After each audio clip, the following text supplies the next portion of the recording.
Welcome to our channel. ఈ మధ్య కాలంలో చాలా మందిలో మనం చూస్తున్నామండి మోకాళ్ళ నొప్పుల ప్రాబ్లం. అది చిన్న పెద్ద తేడా లేకుండా ప్రతి ఒక్కరిలో కామన్ గా చూస్తున్నాం. మన ఇంట్లో వాడే కొన్ని ఐటమ్స్ వల్ల మనకు మోకాళ్ళ నొప్పులు వస్తాయంటే మీరు నమ్మగలుగుతారా? ఈ విషయాలను తెలియజేయడానికి మనతో పాటు ఉన్నారు బిహెచ్ఎంఎస్ హోమియోపేషియన్ డాక్టర్ చేతన్ రాజు గారు. సో సార్ ద్వారానే ఈ విషయాలను తెలుసుకుందాం. నమస్తే సార్. నమస్తే సార్. సార్, ఫస్ట్ స్టార్టింగ్ అంటే చాలా మందికి మనం రెగ్యులర్ గా మనం మాట్లాడుతున్న విషయమే. రెగ్యులర్ గా అంటే చాలా మందికి మన ఇండియాలో నియర్లీ 60% పీపుల్స్ కి మోకాళ్ళ నొప్పులు ఉన్నాయి. అది కూడా మన ఇంట్లో కొన్ని మనం వాడుతున్నవి, అందం కోసం మనం ఇవి చేస్తాము, అవి కూడా చెప్తా అన్నారు. అసలు చాలా ఇంట్రెస్టింగ్ గా ఉంటుంది అని చెప్పేసి కూడా అన్నారు టాపిక్. సో వాటి గురించి మన ప్రేక్షకుల కోసం ఇప్పుడు చూడండి, ఒక 50 ఏండ్లు బ్యాక్ పోండి మీరు. ఎవరికి ఉంటుండే మోకాళ్ళ నొప్పులు? ఎవరైతే 50 ఏండ్ల కన్నా ఎక్కువ వాళ్ళ వయసు ఉంటుంది వాళ్ళకు స్టార్ట్ అవుతుండే. ఇప్పుడు మనం ఇంతకుముందు డిస్కస్ చేసినాము, ఏంది 30 ఏండ్ల వాళ్ళకు కూడా వస్తుంది, 29, 28 ఏండ్లు ఉన్నారు వాళ్ళకు వస్తున్నాయి మోకాళ్ళ నొప్పులు. అండ్ మోకాళ్ళ నొప్పులే కాదు, ఎడమ కాళ్ళలో నొప్పులు, పిక్కల్లో నొప్పులు, పాదాల కింద నొప్పులు, పాదాల కింద మంటలు, ఇవన్నీ వస్తున్నాయి. అండ్ మన క్లినిక్లో కూడా కేసెస్ ఇవి ఎక్కువ వస్తున్నాయి. అండ్ దీనికి వెరీ ఇంపార్టెంట్ రీజన్ నేను ఇవాళ ఎక్స్ప్లెయిన్ చేస్తాను. ఇప్పుడు 40% మంది మన దేశంలో సిటీస్లో ఉంటారు. 60% మంది ఇప్పటికీ ఊర్లలో ఉంటున్నారు. ఈ సిటీలో ఉన్న వాళ్లకు మీరు చూడండి, గమనించండి, ఎక్కువ ఉంటాయి మోకాళ్ళ నొప్పులు వాళ్ళతో పోల్చుకుంటే. అంటే అక్కడ 100లో ఒక 10 మందికి ఊర్లలో ఉండేటోళ్ళకి మోకాళ్ళ నొప్పులు ఉంటే, యంగ్స్టర్స్లో సిటీలో 100 మందిలో 30 మందికి మోకాళ్ళ నొప్పులు ఉంటాయి. ఎందుకు? ఇప్పుడు మనం అసలు ఊహించము. నేను సింపుల్గా చెప్తాను మీకు. మనము ఇప్పుడు ఇల్లులు కట్టుకుంటున్నాం. అండ్ ఇల్లులు కట్టినప్పుడు మనం ఏం చేస్తున్నాం? ఇప్పుడు ఫ్లోరింగ్ దేంతో వేస్తాం? Marble flooring, granite flooring, vitrified tiles flooring, ఇవి వేస్తున్నాం ఇప్పుడు. అంటే ఇంతకుముందు మనం ఇంట్లో బండలు ఉంటుండే, ఈ తాండూరు బండలు, నార్మల్ బండలు, నల్ల బండలు. ఆ బండలు అనీవెన్ ఉంటుండే. మీరు చూడండి, ఇంత పాలిష్ ఉండకపోతుండే. అయితే ఈ పాలిష్డ్ బండలు ఎప్పటి నుంచి మనం వేస్తున్నాం, ఈ పాలిష్ టైల్స్ ఎప్పటి నుంచి మనం వేస్తున్నాం, అప్పటి నుంచి మోకాళ్ళ నొప్పులు, పాదాల కింద నొప్పులు, ఎడమ కాళ్ళ నొప్పులు, ఈ కేసులు పెరిగిపోయినాయి. ఎందుకు పెరిగినాయి అంటే, ఇప్పుడు ఇంతకుముందు మనం బేర్ ఫీట్ నడుస్తుండే, బయటికి పోయినా మనం బేర్ ఫీటే వెళ్ళిపోతుండే. అప్పుడు మట్టి ఉంటుండే, పక్కా రోడ్లు కూడా ఉండకపోతుండే. అండ్ యాక్చువల్గా మనిషి కూడా ఒక జంతు. మన ఫీట్ ఏదైతే ఉంటాయి కదా, దాంట్లో ఆర్చెస్ ఉంటాయి. ఆర్చెస్ అంటే ప్రెషర్ పాయింట్. ఇప్పుడు ఒక్కొక్క కాడ ఇంత ప్రెషర్ పడాలి. కానీ ఎప్పుడైతే మనం ఈ టైల్స్ వేసుకుంటాం కదా, ఇప్పుడు ఇవి పాలిష్డ్ ఉంటాయి, మెరుస్తాయి. మీరు కింద చూడండి, మీ ఫేస్ కూడా కనిపిస్తుంది. కరెక్ట్. సో అప్పుడు ఏమవుతుందంటే, ఎక్కడెక్కడ వెయిట్ పడాలి మన పాదాలు ఎప్పుడైతే మనం పెడతాం, అక్కడక్కడ కరెక్ట్ వెయిట్ డిస్ట్రిబ్యూషన్ అనేది ఉండదు. ఎందుకంటే చాలా పాలిష్డ్ అండ్ ఫ్లాట్ ఉంటాయి ఇవి. సో అక్కడక్కడ వెయిట్ పడకుండా, ఎక్కడ వెయిట్ మీ పాదాల మీద పడొద్దు అక్కడ కూడా వెయిట్ పడుతుంది. దాంతో ఏమవుతుందంటే, మన గేట్ అనేది మారిపోతుంది. గెయిట్ అంటే GAIT. గెయిట్ అంటే మనం నడిచే విధానం.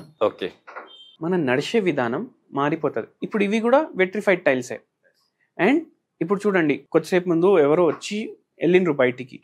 ఇప్పుడు ఈ టైల్స్ మీద నడిచేటప్పుడు మనం రోడ్ మీద ఎట్లా నడుస్తాం అట్లా నడవం. ఎందుకంటే ఫ్రిక్షన్ తగ్గిపోతుంది, స్లిప్పరీ ఉంటాయి. అయితే కాళ్ళని ఇట్లా రబ్ చేసుకుంటూ వెళ్తాం. ఇప్పుడు ఎవరో వెళ్ళిండ్రు అట్లనే. సో అట్లనే అలవాటు అయిపోతుంది. ఎందుకు? మన మైండ్లో ఒక టెన్షన్ ఉంటుంది, ఎక్కడ జారి పడిపోతాం అనేసి. Correct sir. ఈ బండల్ మీద మనకు గ్రిప్ అంతా ఉండదు. అంటే మీరు చెప్పిన దాని ప్రకారం మన వెయిట్ ని మనం వేయకుండా ఇలా సాఫీగా తీసుకుని వెళ్తామంట. సో ఎప్పుడైతే మన ప్రెజర్ అయితే ఎప్పుడైతే దానికి ఫ్లోర్ కి తగులుతుందో, అప్పుడు ఆ ప్రెజర్ పాయింట్స్ యాక్టివేట్ అయ్యి మన హెల్తీగా ఉండేటట్టు మోకాళ్ళ నొప్పులు రాకుండా చేస్తాయి. సో కానీ ఇవి ఏం చేస్తాయి? వెయిట్ డిస్ట్రిబ్యూషన్ సరిగా ఉండదు. వెయిట్ డిస్ట్రిబ్యూషన్ సరిగా లేకపోతే మన నడక మారిపోతుంది. మనం దీని మీద నిల్చునే విధానం కూడా మారిపోతుంది.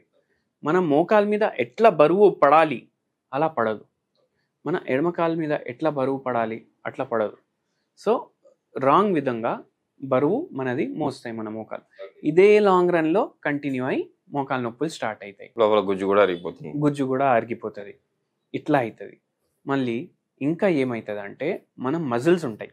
ఇప్పుడు జాయింట్లు ఉన్నాయి మనకు, కానీ జాయింట్ మూవ్ అవ్వాలంటే మన మజిల్స్ కూడా స్ట్రాంగ్ ఉండాలి. సో టైల్స్ వల్ల మన మజిల్స్ కూడా వీక్ అయిపోతాయి. అండ్ దాంతో మళ్ళీ వేరే ప్రాబ్లమ్స్, కాళ్ళు లాగడం, అట్లనే ఏమైనా డెఫిషియన్సీలు ఉన్నాయనుకోండి, నరాల ప్రాబ్లం కూడా స్టార్ట్ అవుతుంది. సరే, ఇప్పుడు ఓకే, ఈ టైల్స్ గురించి, ఈ టైల్స్ వల్ల ఎక్కువ శాతం మందిలో మనకు మోకాల నొప్పుల ప్రాబ్లం కానీ, మజిల్ ప్రాబ్లం కానీ ఇవన్నీ వస్తున్నాయి అని చెప్పేసి చెప్తున్నారు.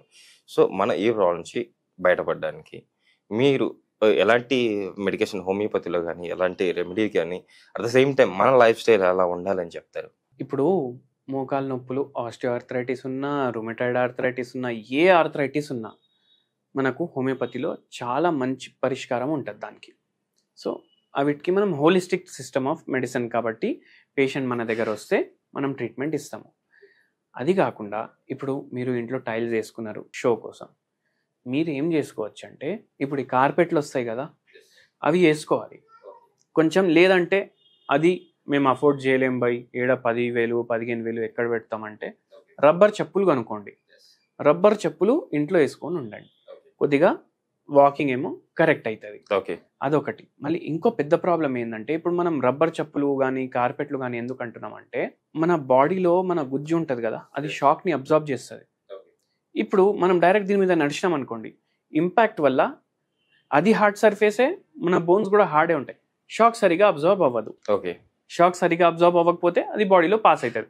ఇప్పుడు మనం బండి మీద పోతాం, మన బండికి షాక్ అబ్జార్బర్లు ఉంటాయి కదా, అవి ఏం చేస్తాయి, మనం గుంతల్లో పోయినా, స్పీడ్ బ్రేకర్ల మీదకి వెళ్ళిపోయినా అది జర షాక్ని అబ్జార్బ్ చేస్తుంది, కింది పైన అవుతుంది బండి. సో ఇవి టైల్స్ ఉండడం వల్ల ఏదైతే న్యాచురల్గా మన బాడీలో షాక్ అబ్జార్బర్లు ఉంటాయి కదా, అవి పనిచేయవు. సో అందుకే రబ్బర్ చెప్పులన్నా వేసుకోండి, లేకపోతే కార్పెట్లైనా వేసుకోండి, అది కొంచెం ఇది చేస్తుంది. అండ్ మీరు టైల్స్ కొనేటప్పుడు కూడా ఎక్కువ షైనింగ్ ఉన్నవి మనకు ఎట్లా అనిపిస్తుంది, అరే మనం బల్బ్ వేస్తే మొత్తం మెరవాలి మన ఇల్లు అనేసి ఉంటుంది, అట్లా పెట్టుకోకండి మైండ్లో.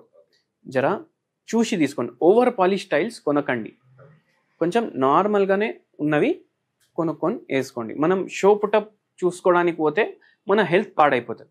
మళ్ళీ ఇంకోటి ఏమవుతుంది అంటే దీంట్లో ఇప్పుడు కిచెన్స్ ఉంటాయి కదా, ఇప్పుడు ఇంతకుముందు వంటింట్లో ఇట్లా మాడ్యులర్ కిచెన్ ఇవన్నీ ఏం ఉండకపోతుండే, ఇప్పుడు మాడ్యులర్ కిచెన్ ఉంటుంది, మళ్ళీ దాని మీద కూడా మనం గ్రెనైట్ టాప్ వేస్తాం. లేదు, ఇప్పుడు ఇంకా కొత్తవి ఏమొచ్చినాయంటే కెమికలీ ట్రీటెడ్ స్టోన్స్ తయారవుతున్నాయి, ఆ స్టోన్లు వేస్తాం. కొందరు ఏం చేస్తారంటే ఇప్పుడు షుగర్ పేషెంట్లు చాలా మంది అయిపోయినారు ఇంట్లలో, ఏం చేస్తారు, దాని మీదనే చపాతీ ఏమో చేస్తారు, జొన్న రొట్టెలు కూడా చేసుకుంటే దాని మీదనే చేస్తారు. మీరు ఒకటి అబ్జర్వ్ చేయండి, over a period of time ఏదైతే ఆ స్టోన్ ఉంటుంది కదా అది కూడా పాలిష్డే, దాని కలర్ చేంజ్ అవ్వడం స్టార్ట్ అవుతుంది. అప్పుడు మనకు ఏం అర్థం అవ్వాలి, ఇప్పుడు ఏదైతే మీరు జొన్న రొట్టెకి పిండి వేస్తున్నారో దాంట్లో ఉన్న ఇంగ్రీడియంట్స్ ఆ స్టోన్ అబ్జార్బ్ చేస్తుంది, దాంట్లో ఉన్న కెమికల్స్ కూడా మీ ఫుడ్లో వస్తున్నాయి. కరెక్టే సార్. సో అట్లా మనం మన డైజెస్టివ్ సిస్టమ్ని కూడా పాడు చేస్తాం, కెమికల్స్ పోతాయి, అన్నెసెసరీ కెమికల్స్ కూడా పోతాయి. సో ఎక్కువ మనం దీంట్లో షో పుటప్లో పోకుండా సింపుల్ లైఫ్ కూడా లీడ్ చేస్తే మనకేమో ప్రాబ్లమ్స్ అనేటివి రావు.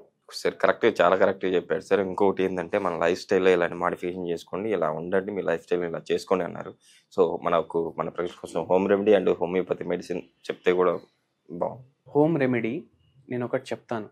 ఒక ఆకు ఉంటుంది, ఆ ఆకు చాలా ఈజీలీ అవైలబుల్ కూడా ఉంటుంది, దీన్ని పారిజాత ఆకులు అంటారు. ఇవి ఏం చేయాలంటే కొన్ని తీసుకోవాలి, కొన్ని తీసుకొని వాటర్లో బాయిల్ చేసి కషాయం లాగా చేసుకోవాలి.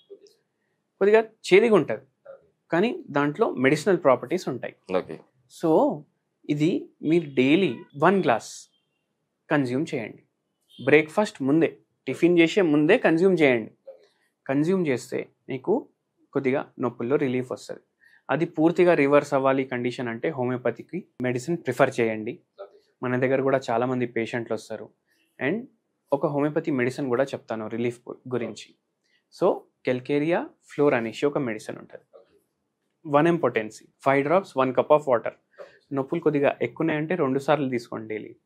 కొద్దిగా జస్ట్ స్టార్టింగ్ ఉంది అంటే డైలీ 1 time తీసుకోండి, బెటర్ ఉంటుంది. చూసారు కదండి, మీరు కూడా మీకు కనుక మోకాల నొప్పుల ప్రాబ్లం ఎక్కువగా ఉంటే కంపల్సరీ హోమియోపతి మెడిసిన్ తీసుకొని షూర్గా మీరైతే మోకాల నొప్పుల ప్రాబ్లం నుంచి బయటపడతారని చెప్పి ఆశిస్తున్నాను. అట్ ద సేమ్ టైం మీరు కింద సార్ నెంబర్ కూడా స్క్రోల్ అవుతుంది, మీకు సార్ కూడా కాల్ చేసి మీకున్న ప్రాబ్లం మీరైతే చెప్పుకోవచ్చు. కంపల్సరీ సార్ అయితే మిమ్మల్ని చూస్తారు. సరే, ఈరోజు మన ప్రేక్షకుల కోసం ఇంత చక్కటి home remedy at the same time life style ఎలా మార్చుకోవాలని చెప్పి చాలా చక్కగా వివరించారు. కంపల్సరీ మనకు మోకాల నొప్పులు ఉన్న ప్రాబ్లంతో బాధపడుతున్న ప్రతి ఒక్కరు మిమ్మల్ని కన్సల్ట్ అయ్యి ఆ ప్రాబ్లమ్ నుంచి రిలీఫ్ అవుతారని చెప్పి ఆశిస్తాం సార్. Thank you.